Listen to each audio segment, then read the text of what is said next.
Bien, miren, el contenido de la materia, si recuerdan, son 6 unidades y apenas terminamos la segunda.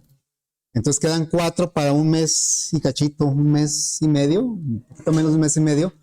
Pero lo que pasa es que yo ya había comentado esto, que me tardo un poco en los primeros temas, porque creo que ahí vemos lo que es la base para entender más rápidamente lo demás, ¿no? Ahora, por ejemplo, ahorita vamos a empezar el tema 3 que es herencia, y aquí no vamos a ver gran cosa de código nuevo, sino que más bien son conceptos de programación orientada a objetos. La programación orientada a objetos, ¿cuáles son sus pilares? La abstracción, el encapsulamiento, la herencia y el polimorfismo. Entonces ahorita vamos a empezar con lo que es la herencia. Y recuerden que todos los conceptos de TO vienen del mundo real, o sea, se aplican porque en el mundo real esos conceptos ayudan a resolver problemas, a ser más eficientes, y por eso pues también vamos a abordar el concepto de herencia. ¿Qué viene siendo, o qué podemos entender por herencia? ¿Qué sería? ¿Cómo lo podríamos definir así con palabras simples? Es como un legado, ¿verdad? Es como compartir hacia quién, hacia generaciones, hacia los hijos, ¿verdad? Básicamente hacia los hijos. Bueno, entonces ese es el concepto que maneja también en programación orientada a objetos. Nada más que nosotros nos vamos mucho por el lado material, por el lado de los bienes, pero aquí más bien es por el lado de la naturaleza, de la genética, que nosotros realmente cada uno de nosotros descendemos de nuestros padres y tomamos de ellos muchas características, no todas, y luego ya como que se revuelven y se crea el ser nuevo. Entonces, esa es la idea de la herencia, de tomar de alguien que sería el padre o la madre para crear un nuevo ser, y ese ser va a traer características propias. Entonces la herencia, bueno, aquí luego les comparto este documento que voy a poner por aquí. Sería este. La herencia dice que permite crear una clase a partir de otra que ya existe. Entonces, va a existir una clase y esa clase se le va a llamar clase padre. Y de ahí se pueden derivar clases hijas, y esas clases hijas van a absorber todo lo que tiene la clase padre y le van a agregar cuestiones particulares. Entonces se va a especializar la clase hija de lo que hace la clase padre. Bueno, eso, bueno, ya ustedes lo leen con más calma, lo podemos representar de esta manera. ¿Sí? Aquí dice en el siguiente diagrama, este es un diagrama UML. Ya ven que para representar una clase utilizamos diagramas UML. Y yo les he insistido, no los hagan muy garigoleados ni muy... No, el diagrama UML es tal como se ve aquí, el de una clase. Es un rectángulo dividido en 3, en la parte de arriba va el nombre de la clase, en la parte central los atributos, que son los datos, y en la parte de abajo va la funcionalidad, que son los métodos. Entonces, en este diagrama, la clase B hereda de la clase A. ¿Esto qué significa? ¿Cómo lo podemos interpretar? Bueno, la clase B va a saber hacer todo lo que hace la clase A, más aparte lo que le agregue por sí misma. Entonces, quiere decir que un objeto de la clase B, aunque nada más tiene definidos en su propia clase un atributo Y y un método 3, realmente va a absorber también el atributo W y el atributo X, y también los métodos 1 y 2 por herencia. Nada más que también la herencia, hasta en el mundo real, no es así, no es totalmente libre, o no es totalmente, no se hereda totalmente así sin restricciones. También aquí en programación, la herencia, no porque una clase sea hija de otra clase, en este caso, no porque la B sea clase hija de A, quiere decir que la B va a tener acceso a todo lo que se hereda. O sea, sí lo hereda, pero no tiene acceso nada más a lo que le va a permitir la clase padre, en este caso la clase A. Y eso va a ser a través de los modificadores de acceso, que son el public, el private. Eso ya lo hemos manejado. Acuérdense que el menos, ¿qué significa? Que es privado, ¿verdad? Y el más, ¿qué significa? Entonces, eso lo dice más abajo. Dice, bueno, se puede decir que la clase B es clase hija de A. Vean cómo viene en colores diferentes la manera en que vamos a identificar la relación entre dos clases, por ejemplo, yo puedo decir que la clase B es hija de la clase A, pero también puedo decir que la clase B es clase derivada de la clase base A. Y puedo decir que la clase B es subclase de la superclase A. Por eso lo puse en colores diferentes, porque lo podemos ver así en los libros o en los blogs. Yo, el término que más voy a utilizar, porque creo que es el más práctico, es clase padre y clase hija. Entonces, la clase hija, que es la clase B, hereda todo lo de la clase A, pero va a tener acceso solo a lo que es público. O sea, en pocas palabras aquí, un objeto de la clase B no tendría acceso directo a W y a X, porque es privado. El hecho de que sea privado aplica también para las clases hijas. Si yo declaro una clase con elementos privados y luego creo una clase hija de esa clase hija no va a tener acceso a lo que es privado. Es como si en la vida real un padre le va a heredar a su hijo una cuenta bancaria, pero no se le va a heredar en cualquier momento, sino bajo ciertas restricciones. Entonces, de momento el hijo no tiene acceso a esa cuenta bancaria porque es privada, aunque luego se le va a heredar, ¿verdad? Con algún mecanismo luego se le va a heredar, pero de momento es privada y no tiene acceso aunque se la vaya a heredar. Entonces, como les decía hace rato, nosotros vamos a implementar aquí, o en el caso de la herencia del polimorfismo, realmente no es mucho código nuevo el que vamos a aplicar. Lo que sí vamos a aplicar mucho son conceptos nuevos, ideas nuevas. Bueno, entonces, por aquí dice que de este diagrama se pueden desprender algunas afirmaciones y para poderlas observar, voy a hacer esto. Tengo por acá, este es el mismo archivo, nada más que está en dos visores diferentes. Entonces dice, si se alcanza a leer, ¿verdad? Dice, un objeto de la clase A tiene dos atributos, W y X, con dos métodos, 1 y 2, eso lo vemos claramente en el diagrama. Un objeto de la clase B tiene tres atributos, tiene solo uno propio, que es el Y, pero por herencia tiene el W y el X. Y también los métodos propios tiene el 3, pero por herencia tiene el método 1 y 2. Bueno, para un objeto de la clase B, tanto los atributos WX como los métodos 1 y 2 los tiene por herencia de su superclase. ¿Sí? No los tiene directamente, sino que los hereda. Un ejemplo típico de un método que se hereda es el toString. ¿Sí? El toString, si ustedes se fijan, nosotros lo podemos usar en una clase aunque no lo codifiquemos. ¿Por qué lo podemos usar? Porque viene por herencia de otra clase. ¿Sí? Ok, bueno. Dice, no obstante, en lenguajes como Java no se tiene acceso a esos elementos heredados cuando son privados. O sea, por ejemplo, yo creo un objeto de la clase B, aunque herede W y X salud, no tiene acceso a ellos porque son privados. En cambio, sí tiene acceso a los métodos 1 y 2 porque son públicos. Entonces aquí como que podemos pensar que hay una contradicción. ¿En qué caso tiene que lo herede si no tiene acceso, verdad? Bueno, porque todo depende de qué tanta privacidad quiera la clase padre. Si la clase padre quiere total privacidad, los va a declarar como privado. Aunque tenga hijos, los hijos no van a tener acceso a eso. ¿A qué van a tener acceso? A lo que es público. Hay otro nivel de acceso que vamos a ver un poco después.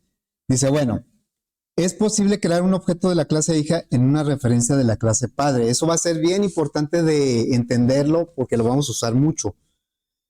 Yo puedo crear, lo voy a poner acá, de acuerdo al diagrama, puedo crear un objeto de la clase A, obviamente un objeto de la clase A, lo voy a poner no sé, M, es igual a new A, así, esto lo hemos hecho con todas las clases, o sea, creamos un objeto, en este caso la referencia M, pues en una referencia de su clase y con un constructor de su clase. Esta es la referencia de la clase y este es el constructor. Bueno, pero lo que me dice ahí, como sería lo mismo, ¿verdad?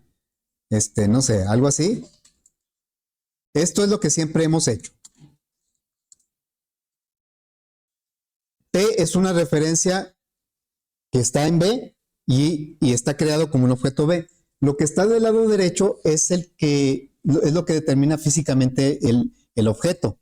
P apunta a un objeto que es de la clase B, ¿sí? M apunta a un objeto que es en la clase A. Bueno, eso lo hemos hecho hasta ahorita en todas las clases.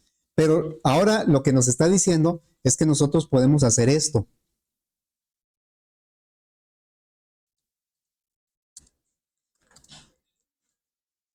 ¿Sí?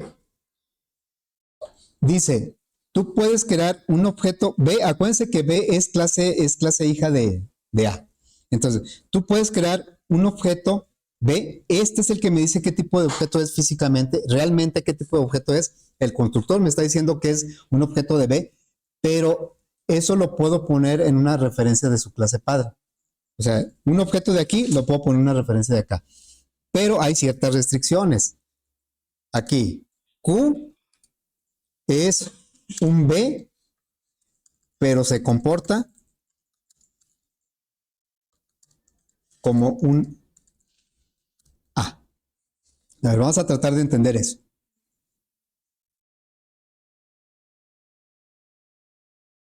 Dice, Q es una...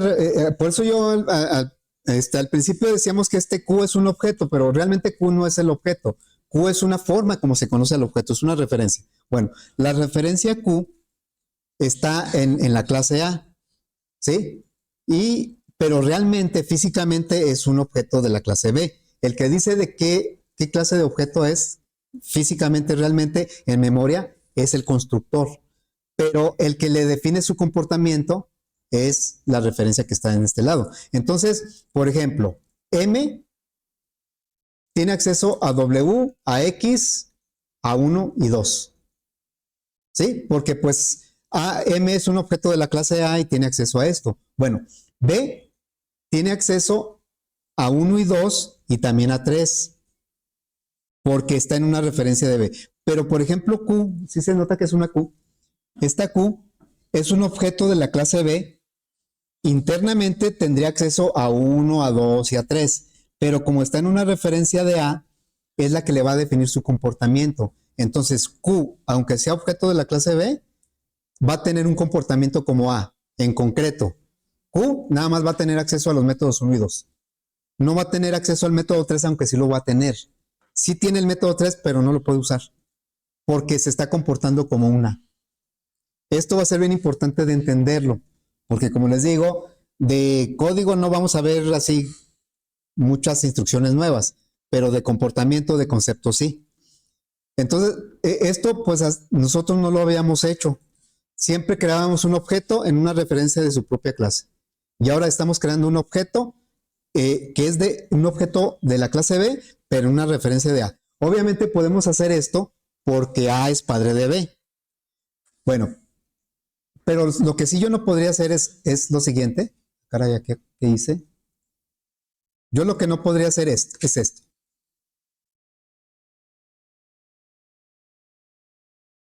Esto me generaría un error. Voy a poner aquí una T, no sé.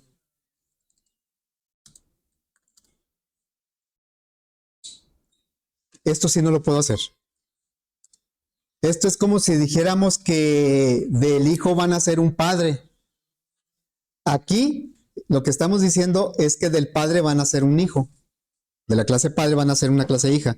Y acá estaríamos diciendo que van a ser una clase padre de la clase hija. Esto es un error, ¿sí? Vamos a poner aquí como error. Ni siquiera el compilador ni siquiera me lo va a aceptar. Como luego nos vamos a dar cuenta cuando ya empecemos a hacer un ejercicio. Bueno, entonces, siguiendo aquí con las notas, dice, es posible crear un objeto de la clase hija en una referencia de la clase padre, ya ahorita lo vimos. Es decir, se puede crear un objeto de la clase B en una referencia de la clase A, aunque solo serán visibles los atributos y métodos definidos en la clase A. ¿Sí? Dice, los elementos definidos en la clase B seguirán existiendo, pero no serán visibles desde una referencia de A. Eso lo vamos a ir entendiendo conforme vayamos haciendo más ejercicios. Y lo último que dice, no es posible crear un objeto de la clase padre en una referencia de la clase hija. O sea, no pueden hacer un padre de un hijo. Pueden hacer un hijo de un padre o de una madre, pero una madre no pueden hacer de un hijo. Bueno, dice, a su vez la clase hija puede tener su propia clase derivada. Y aquí se formaría ya una generación, ¿no? Como si empezamos con el padre que tiene un hijo y ese hijo tiene otro hijo, pues entonces ese nuevo hijo es como nieto del padre, ¿no?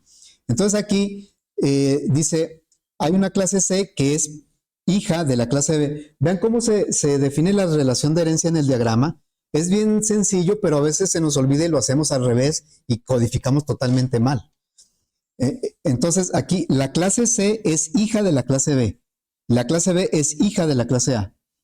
La flecha sale de la clase hija y llega a la clase padre con una flecha no sólida, una punta no sólida.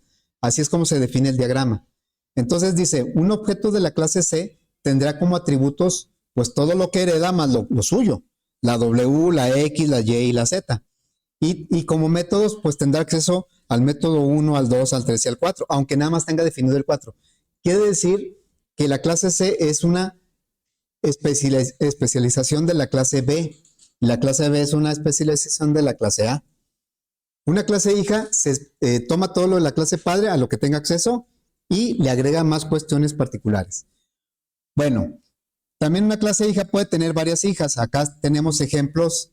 No son muy exactos los diagramas porque están poniendo la flecha sólida, la punta sólida, y debería ser una flecha con la punta hueca.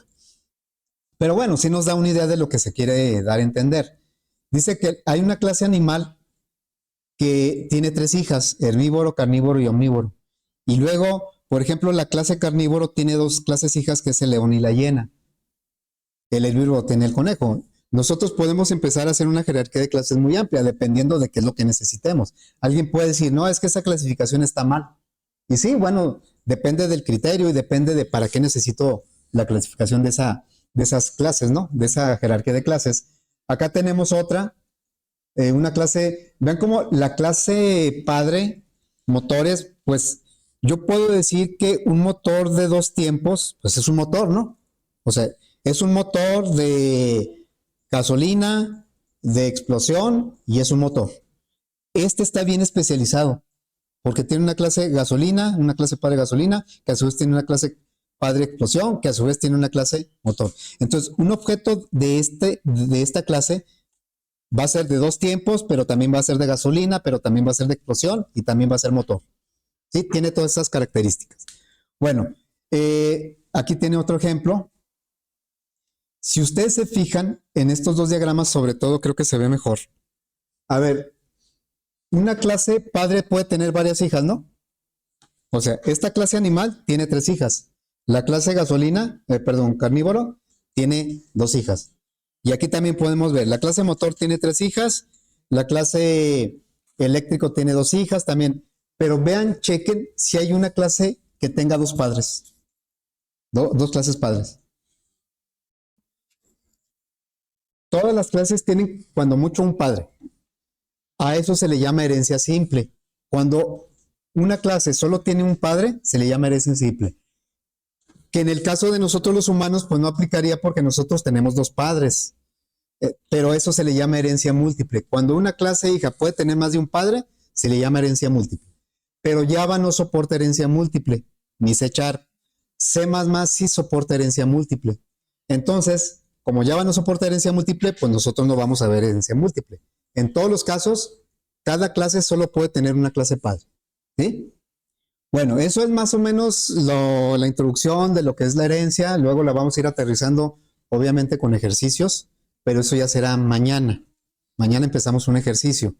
Entonces, aquí de momento lo vamos a dejar. Este documento que acabo de mostrar, luego lo voy a compartir ahí en la página para que lo tengan y lo vean con más calma.